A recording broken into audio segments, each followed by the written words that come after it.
Bonjour à tous, moi c'est Axe et la chaîne c'est Audiorial.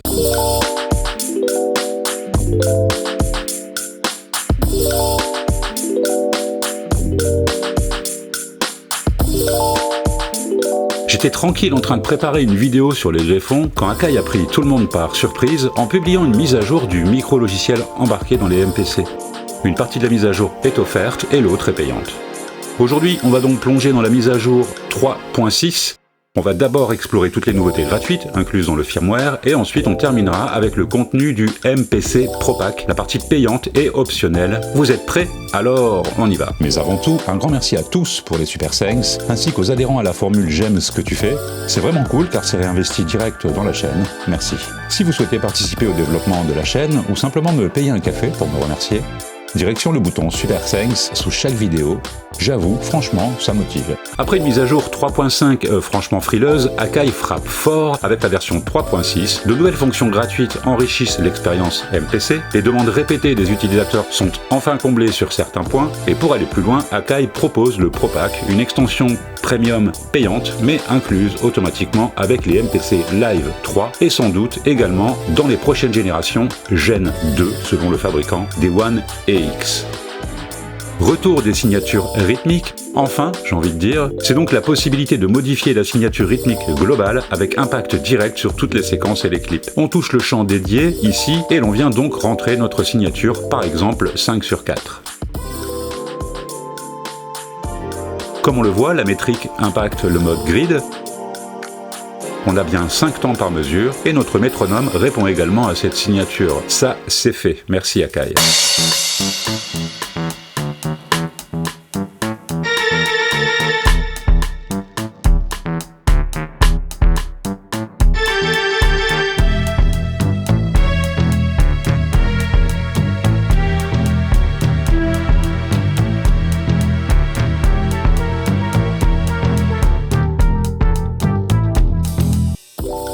Nouveaux ajouts en édition des tracks / instruments.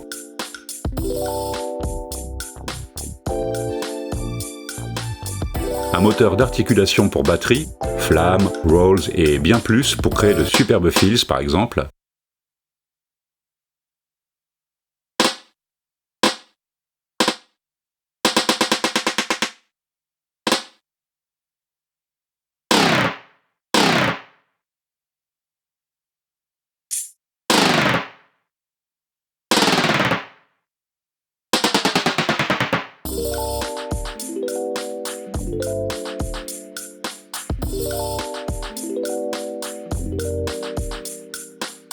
Comme on le voit, on a un très grand nombre d'articulations disponibles.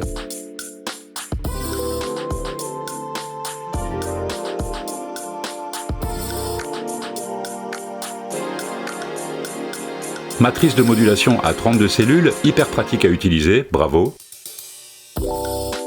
Ainsi que de nouvelles sources de modulation, double LFO, compteur de notes, rampe, drift par voie, etc.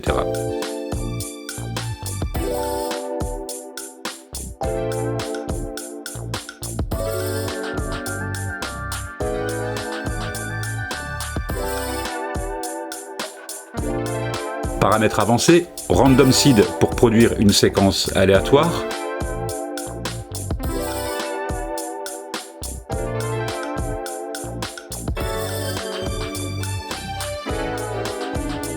Layer play offset pour décaler une fenêtre d'échantillon. Pad tuning global, donc l'accordage global des pads. Crossfade entre les couches.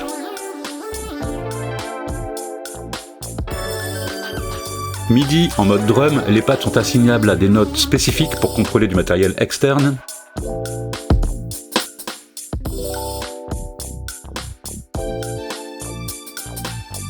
Autre amélioration, copie de la couleur lors de copie de pad.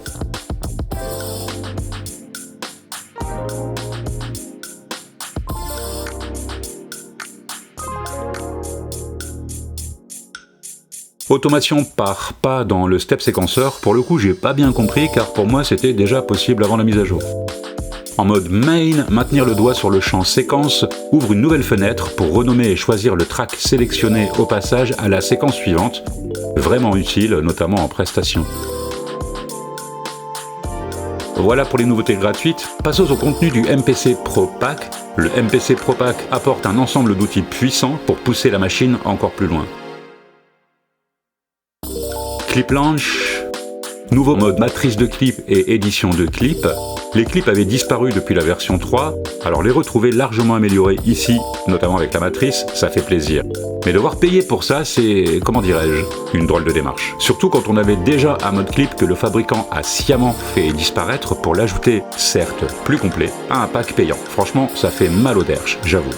Ce mode emprunte énormément à Ableton Live avec la présence d'une fonction d'action à suivre, follow action en anglais, qui permet de déterminer le comportement du lanceur de clips en fin de lecture des clips en cours.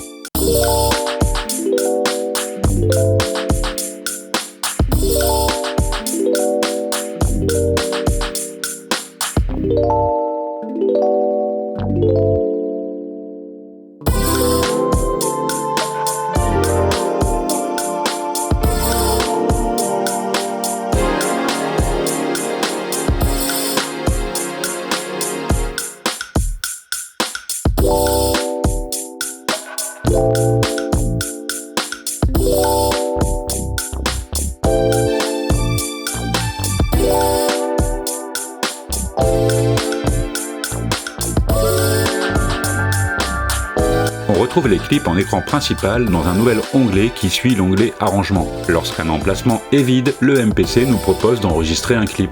Je vous rassure, j'ai d'ores et déjà prévu un tutoriel complet sur le mode clip, car vous avez été quelques-uns à me solliciter sur ce point. Désormais, on peut importer des projets Ableton Live. C'est pas un truc que je ferais, mais j'imagine que certains trouveront ça super. CV avancé, en track CV, on ouvre l'éditeur et boum, on a maintenant cette fenêtre qui offre de configurer la sortie dédiée avec les nouvelles fonctionnalités. Ici, le stepper génère une séquence CV modifiable avec les tirettes associées.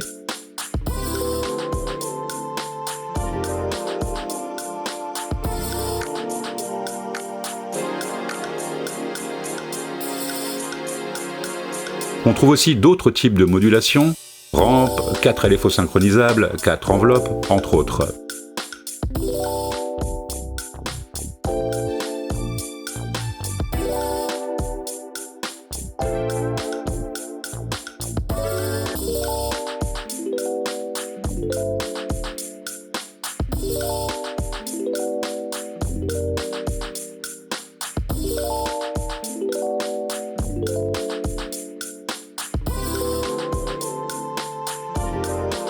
On trouve aussi un module d'utilité avec notamment un diviseur d'horloge et d'autres trucs dont la matrice de CV que je dois encore explorer.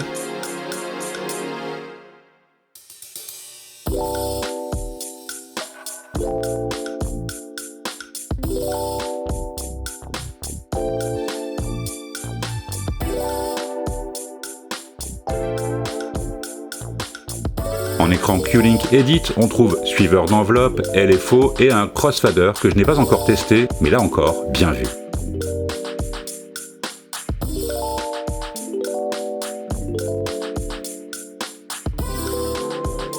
Le pack MPC Pro embarque un nouvel algorithme Super Warp pour le Time Stretch et le Pitch Shift. Ça a l'air de beaucoup mieux fonctionner que les deux précédents, tant mieux car par avant on ne pouvait guère dépasser 10 à 20% de traitement sans avoir de jolis artefacts.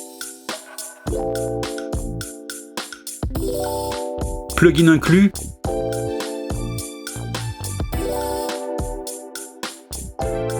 Air Fabric Select, une version allégée du fameux Fabric et Fabric XL, bourré de pré-réglages.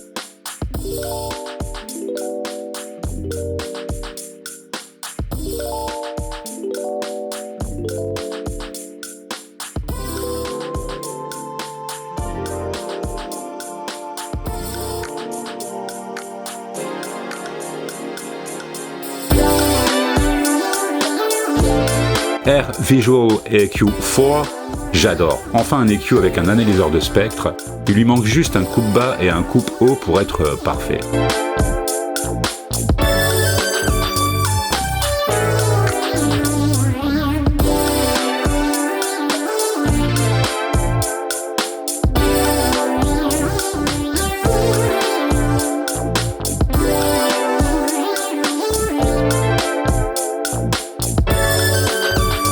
Air Reverb Pro, une superbe reverb qui sonne vraiment bien avec de nombreuses options de façonnage, première réflexion, queue de reverb, égaliseur et compresseur.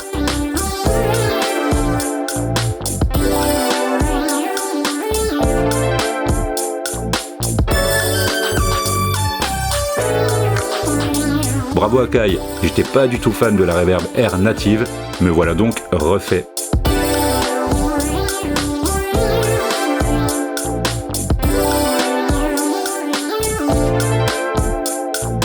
Air Utility, un petit utilitaire bien pratique, lui aussi emprunté à Ableton Live, on va pas se le cacher.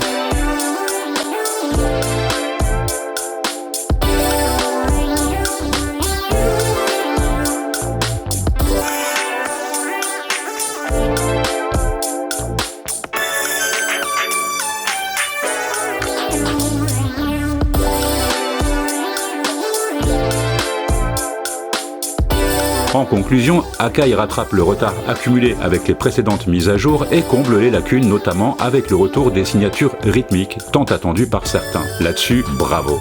Mais le coût du Pro Pack payant, c'est une pilule assez dure à avaler.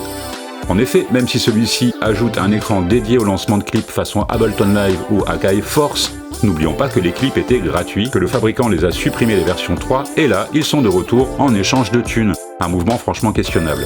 Bref, j'ai rencontré quelques bugs mineurs, mais rien qui n'ait fait planter la machine. Au-delà de ça, c'est sans doute la mise à jour la plus plaisante depuis un petit bout de temps, alors merci Akai, ça fait plaisir. Dernière chose, sur le manuel on appelle les MPC actuels Gen 1, ça veut donc dire que les One et X devraient aussi voir arriver leur successeur Gen 2, tant mieux. J'ai hâte de voir ce que donnera le modèle One en Gen 2. À ce propos, si vous prévoyez l'achat d'un Gen 2, alors n'achetez pas le Pro Pack, vu qu'il est inclus au Gen 2, si je ne dis pas de bêtises. Voilà, on a fait le tour de ce nouveau firmware 3.6 et du Pro Pack. Comme d'habitude, j'espère que vous avez passé un bon moment. À bientôt.